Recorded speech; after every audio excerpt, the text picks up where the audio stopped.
I mean, as I said, the main focus is China, and I might graduate a bit to Indo-US relations as well. But let's begin with China. Give me a broad picture view of what's going on, especially in light of Rajnath Singh meeting his Chinese counterpart. If you look at the current status of the India-China bilateral relationship, I think the word brittle and tense, they come to mind. Because what happened in Galwan in the middle of June, I think we have to view the India-China bilateral as pre-Galwan and post-Galwan. In Galwan, the Indian Army lost 20 soldiers, including a colonel, because of what India had then characterized as a premeditated intrusion by China across the line of actual control in the Ladakh area. And that for a variety of reasons, where the Indian tactical presence was a bit thin, they took advantage. And basically, it was a breach of trust, because between India and China, there have been a series of agreements, 4 of them to be precise, from 1993 onwards, when the first one was signed between then Prime Minister Narasimha Rao and the Chinese president at the time, Jiang Zemin. The essence was that they would work towards maintaining peace and tranquility across this 4,000 odd kilometer undefined border, a territorial dispute for which both countries had gone to a limited war, a skirmish as they call it now, in October 1962. So this was positive that Jiang Zemin and Rao could arrive at an agreement. It was subsequently refined, improved for 20 odd years, from 1993, I would say, till as recently as 2020. That makes it 27 years. Mm-hmm. And there used to be a lot of surprise globally that here are 2 large countries, Asian neighbors, large militaries. In many places, the militaries were proximate in terms of their patrolling. But not a shot was fired in anger. I remember I accompanied Mr. George Fernandez to China when he was defense minister.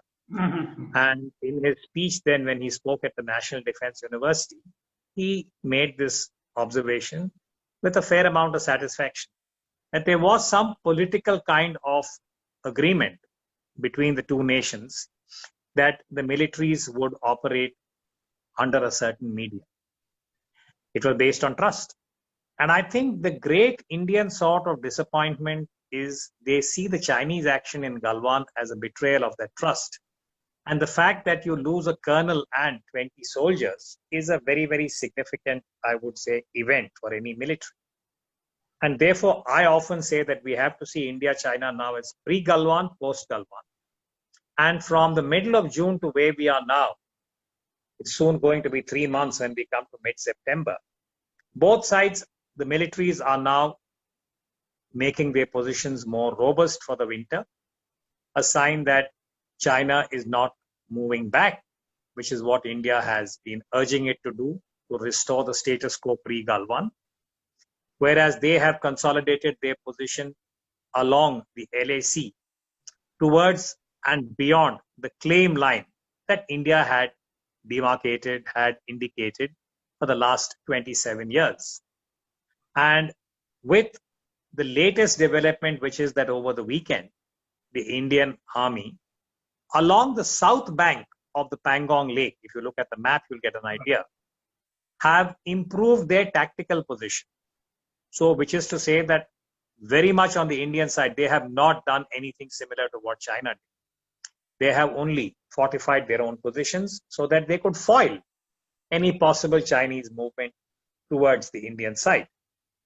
And it's against this backdrop now, I would say that the bilateral is brittle because China has not given any indication militarily that they would accept the Indian expectation or move towards it. And I think it's interesting that when the SCO meeting, the Shanghai Cooperation Organization meeting is going on in Moscow, we understand that the Chinese defense minister had indicated that he would like to have a meeting with Mr. Rajnath Singh, the Indian defense minister. And even as we speak, I gather that in a short while from now, it is likely that the two defense ministers will meet. And I think this is a positive signal sign, but we have to wait for the outcome of that meeting before we arrive at any kind of conclusion about where we are headed. Yeah, it throws up several questions, but I'll ask one after the other. One is, I'm trying to get my head around the Chinese action in Galwan. What are they trying to do? Is it part of their sort of salami slicing strategy, or what exactly prompted it?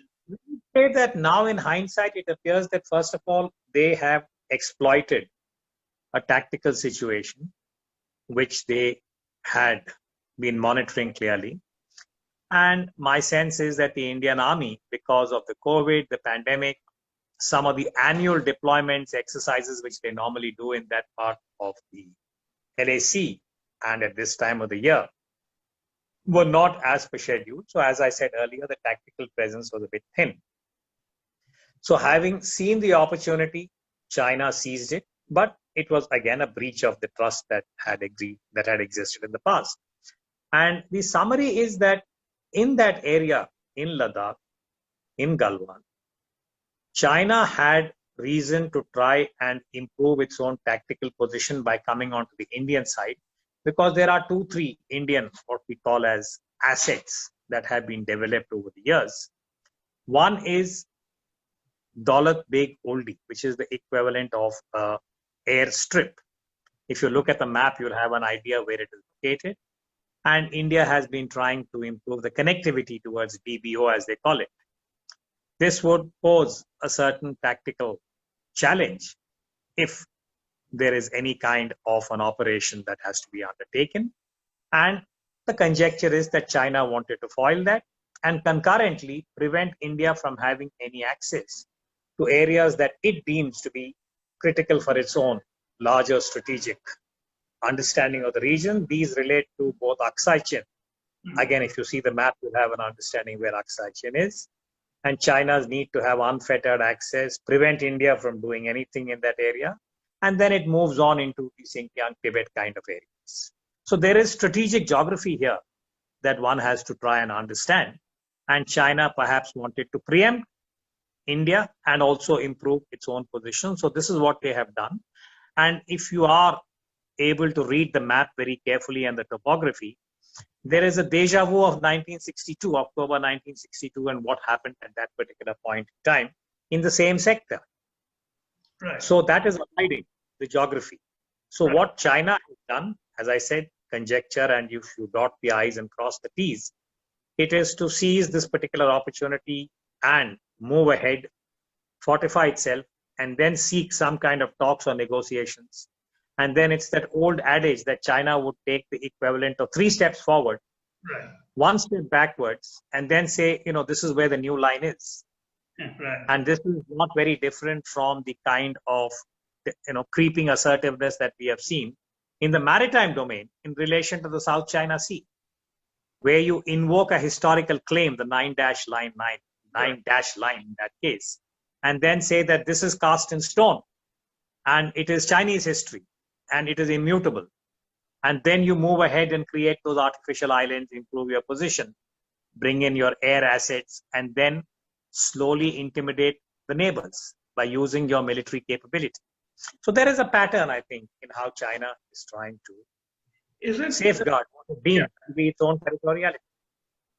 Is it part of its old thinking of being in a perpetually expansionist mode, because they see themselves sort of as the center of the world, and expansion is always on the cards? It's a long time frame, maybe 1,000 years, for instance. They don't see themselves in terms of short term the way a lot of countries, including America, does. Do you think there is any substance to that kind of thinking? Well, as someone who's been a student of Chinese thinking, Chinese strategic culture, my own reading is that you don't have to wait 1,000 years.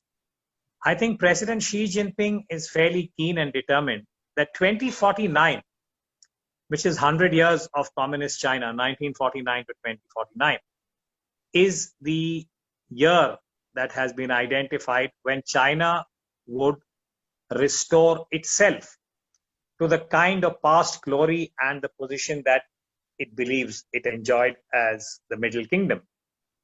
And that all other states and tribes, if you will, would have to accept a subservient position and acknowledge and pay tribute to the Chinese emperor, quote unquote. Right. My sense is that there is an attempt to reclaim that kind of a primacy. And in this schema, territoriality, I think, becomes a very important adjunct. So you will find much of Chinese literature talking about the motherland and the need for unification.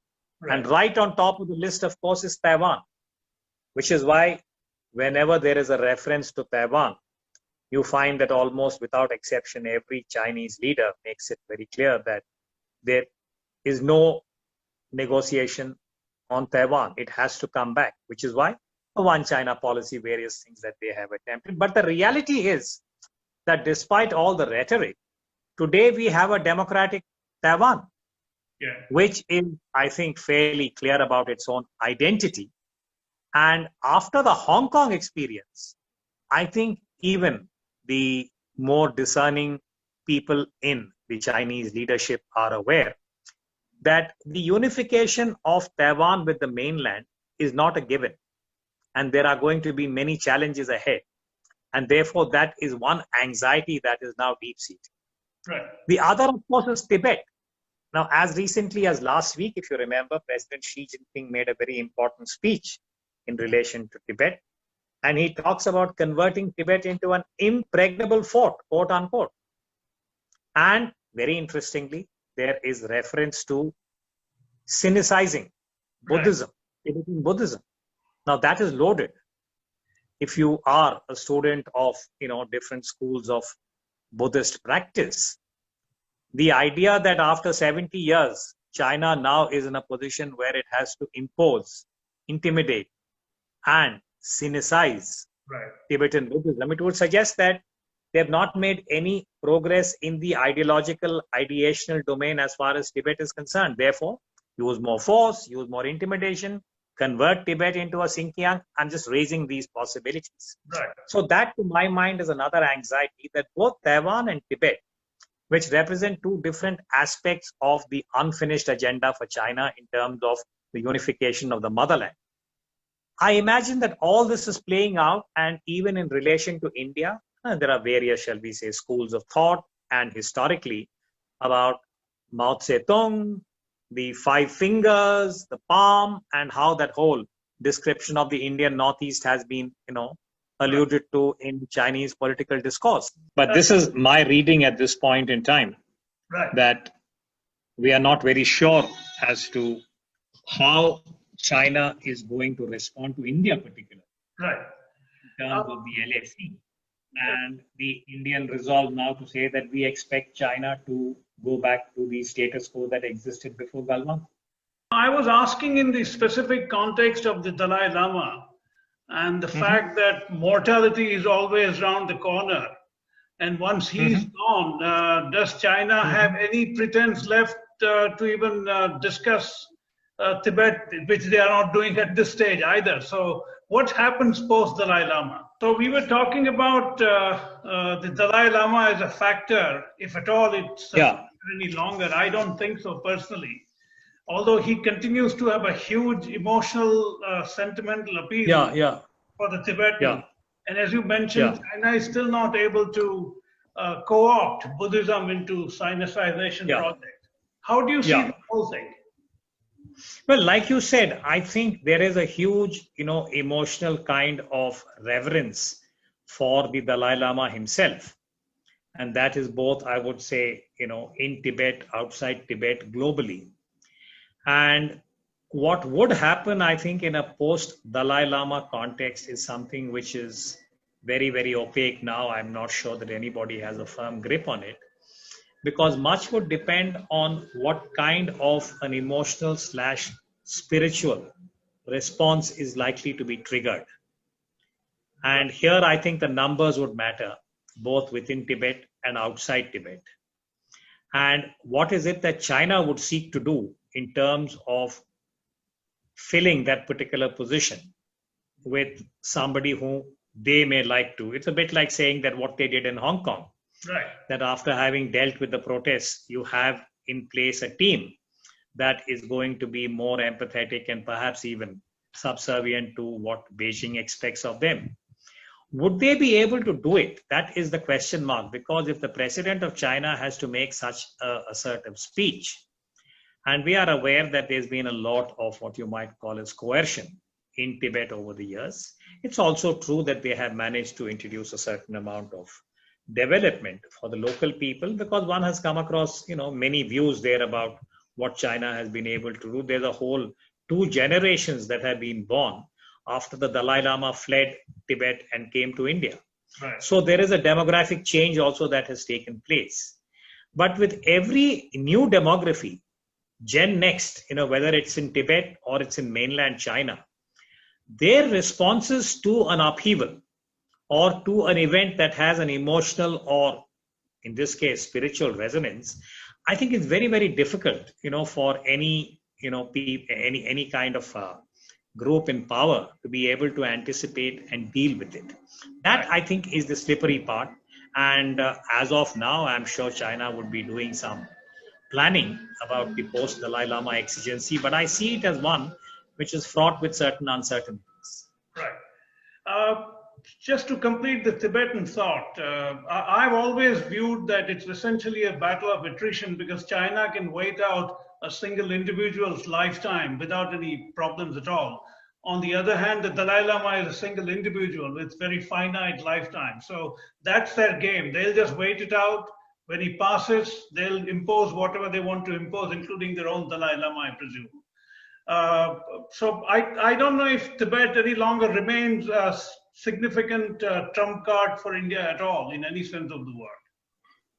No, I don't think India ever saw it as a trump card. There are, of course, many views in India about Tibet.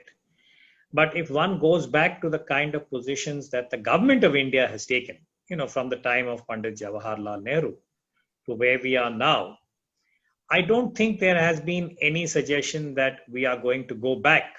I have not heard any serious kind of discussion.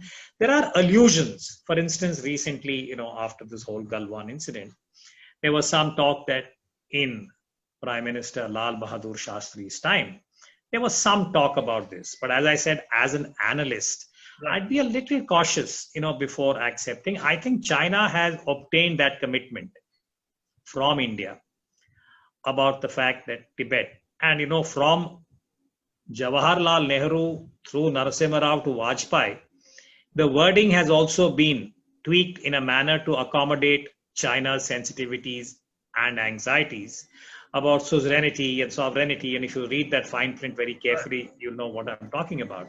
So I think India has gone the extra mile to assuage China's concerns about Tibet. And therefore, the suggestion that we are certainly going to pull this out as a trump card, I think is perhaps overinterpreted. Okay. To come to the more immediate development in terms of the likely Moscow meeting, since it's happening in Moscow and China and Russia have warmed up in recent years, do you think Moscow might choose to play even an indirect, subtle role in this? Well, I think Moscow is not a stranger, to mediation or some kind of encouragement to move towards talks and peace. After all, they did this in Tashkent, if you remember. Right. And Moscow was a very important interlocutor for India during the 1971 war for Bangladesh. So to that extent, Moscow has a certain, I would say, history in terms of how it has dealt with Delhi whenever Delhi has been in such situations. I think from a strategic point of view, many years ago, I remember we met Mr. Primakov when he was not the prime minister. He had come to our institute. That's how I had a chance to meet him. And we spoke at length. He was a very affable at that time as Professor Primakov. And he had outlined the triangle, the Primakov triangle as it is called, which is Russia, India, China. So I think there is a certain, I would say, underlying objective for Russia to try and see whether there could be a certain degree of, I would say, amity, if you will, between these three powers. Now, the Russia-China relationship has its own, I would say, traction, its own orientation, and it's a more deep relationship, in terms of the origins. The genealogy of Russia and China go back to the Soviet days and the way in which the former Soviet Union had mentored communist China in those early decades. But I think now, given the fact that Russia's own economy has become much smaller than that of China, it's also incidentally smaller than that of India. But this in no way, detracts from China's own position as a major power. That is because of its military capability and the very deft kind of game of chess at the strategic level that President Putin has been playing. So my sense is that since India is also a very important interlocutor for them, in terms of managing their relationship with China, right, because they do not want to become the equivalent of a junior partner as China moves towards its 2049 aspiration. So there, I think India has a certain relevance. And therefore, having an India and China in terms of their own relationship that has not hit the, what you might call a tripwire of hostilities in such a manner that India would be encouraged to move towards the United States for whatever it may be seeking from the US. I think that's not an exigency that is favorable from the Russian perspective either. So retaining India in a certain, space is something that would be in the larger Russian interest. And my sense is that some of this would be at play in the current SCO deliberations, which Russia is sherping at this point in time. The last question about China. As recently as today, the Foreign Minister, Dr. S. Jaishankar, has spoken in terms of him taking a long-term view of this conflict, and he insists that the only way out is to make an accommodation between the two countries. If that is the case, what kind of an accommodation do you think can be made from both sides so that there is a de-escalation of this most intense tension since 1962? Well, my reading is that from the Indian side, the Galwan experience has perhaps been internalized, and India would like some kind of resolution of this territorial dispute, because from the Chinese side, a few weeks ago, the Chinese ambassador in India made the statement saying that this problem can't be solved in a hurry. So let it, in a way, continue in this unresolved manner. I think that's not desirable from the Indian point of view, because then we will see more of this creeping assertiveness. At this point in time, the BRI, the Belt and Road Initiative, is still, in its early stages. There is a China-Pakistan economic corridor. Right. Now, if China's ambitions become more grand, if you will, there would be a temptation to alter geography again. We are not quite sure which way they want to, but China has many options. So therefore, I think the quicker this LAC is agreed to and has the beginnings of an agreed boundary between both sides, I think it would lead to the kind of long-term equipoise between the two Asian giants, which is highly desirable. Right. And I think that's where India would like to sort of take this particular bilateral to, and that where we are now is to encourage China to also look at the Indian interest and see what kind of accommodation is possible, in which case I think the give and take could be considered. I mean, there were various packages.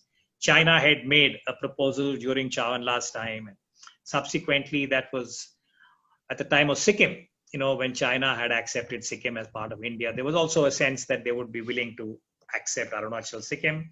And as long as there is no inhabited area, some give and take for purposes of topography could be considered. And these were when the situation of the relationship was more malleable, was more conducive. Right. I don't know if that obtains now, but I think that is where we should be looking for a political accommodation of a very complex territorial dispute whose origins go back to pre-colonial times, actually. Right. It's not even of recent origin. It goes back to the 18th, 19th centuries. Right. Do you think it's wise for any Indian government to generally treat China as a permanent menace in varying degrees. The degree changes, but the fact of menace remains all the time. I think China has always been seen as the equivalent of a challenge for India. The experience of October 1962, I think, runs very deep. It's part of the Indian collective memory. And China's actions have not been very conducive to engender or increase the trust, because in recent decades, particularly the covert cooperation with Pakistan, the assistance on nuclear weapons, missiles, and in a way encouraging, allowing Pakistan to invest in terror, and all the other actions that China has taken, whether it is the nuclear suppliers group, there's been a certain degree of duplicity about how China has dealt with India. Whereas India, I think, has been more trusting, hoping that China would accept or realize that a harmonious relationship with India is in its own interest. Now, all normative logic would say that this is the case. But China, for whatever reason, does not seem to accept that logic, and they expect a subservient India. And that old adage that China seeks the equivalent of a multipolar world, or if anything, maybe a bipolar world with the United States. Right. But when it comes to Asia, it wants a unipolar Asia, right. And that neither Japan nor India would be given any space unless they accept the kind of subordinate relationship to China, which I don't think Japan and China are going to accept in a hurry. So this is the catch-22. But I would say India has been still more, in a way, optimistic in terms of its investment in China. Whether or not China recognizes this, I think, is part of this very opaque strategic culture of China, where they want to project themselves in a certain way. They have a self-image of China as a just and harmonious country, but their actions, I'm afraid, do not harmonize with the self-image. Slightly more political question, and I think it's about the narrative that has taken hold in India, especially in the context of Prime Minister Nehru. If 1962 was his albatross, why is Galwan not the same thing for Prime Minister Modi?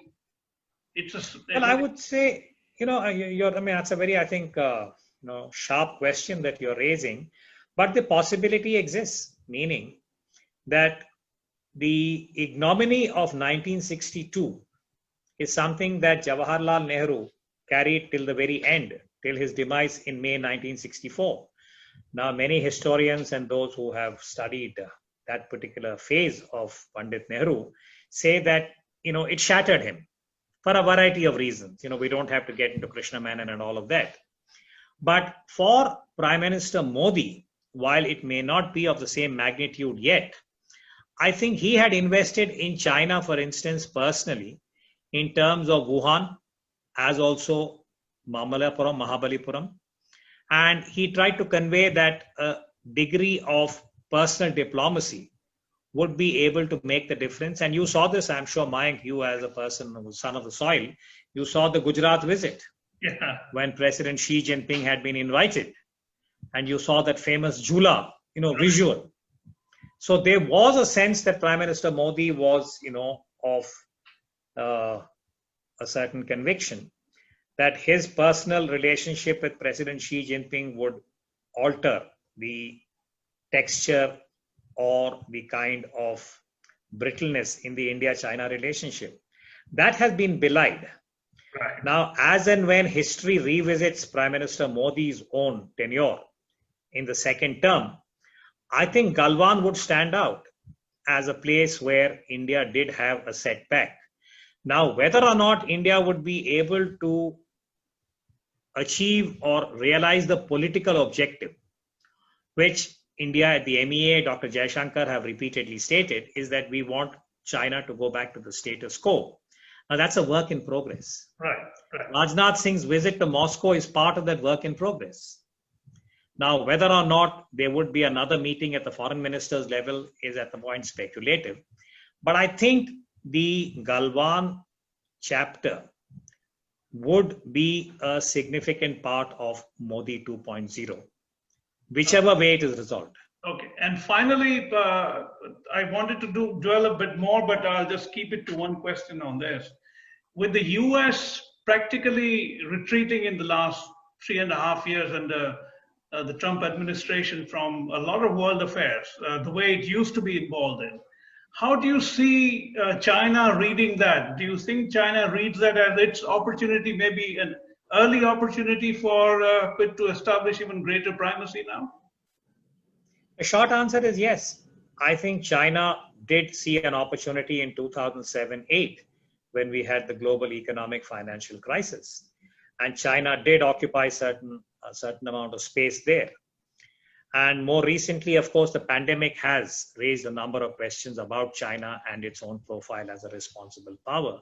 But I think it does see an opportunity, and the BRI and the way it's been packaged is being seen as an example to say that China can now be the equivalent of the Asian kind of Marshall Plan variant and replace the United States.